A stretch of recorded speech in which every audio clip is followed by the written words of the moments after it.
নমস্কাৰ। চৰকাৰী কৰ্মচাৰী আৰু পেঞ্চনাৰৰ কাৰণে দুৰ্গা পূজাৰ আগতে তিনিটা সুখবৰ। প্ৰথমটো সুখবৰ, দুৰ্গা পূজাৰ আগতেই দৰমহা লাভ কৰা সন্দৰ্ভত।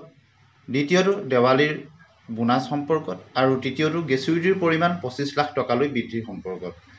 এইখন এখন অফিচিয়েল লেটাৰ দেখিছে আপোনালোকে 8/9/2025 তাৰিখত আহিছে আৰু কেন্দ্ৰীয় চৰকাৰৰ কৰ্মচাৰীৰ ক্ষেত্ৰত পূজাৰ পূৰ্বেই দৰমহাৰ বিল দিবৰ কাৰণে আহিছে।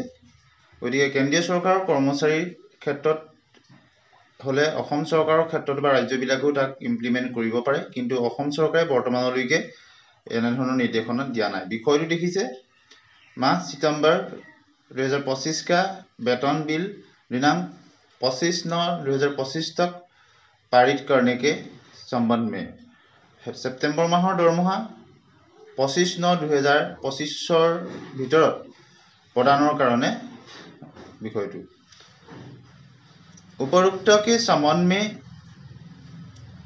अवगत कराना है कि माह सितंबर 2025 में दिनांक 26/9/2026 से 30/9/2025 तक दुर्गा पूजा के पर्व होने के कारण एवं उपरोक्त विधि में ही बोनस बिल 2024-25 भी पारित किया जाना संभावित है।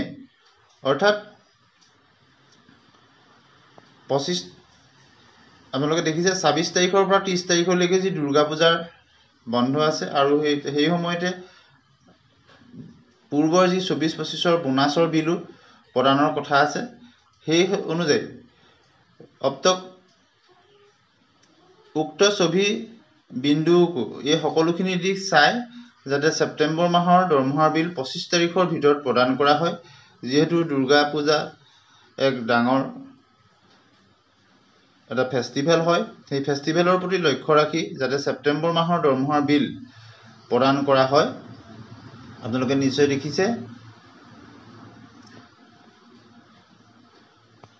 কেন্দ্ৰীয় চৰকাৰৰ কৰ্মচাৰীৰ ক্ষেত্ৰত এই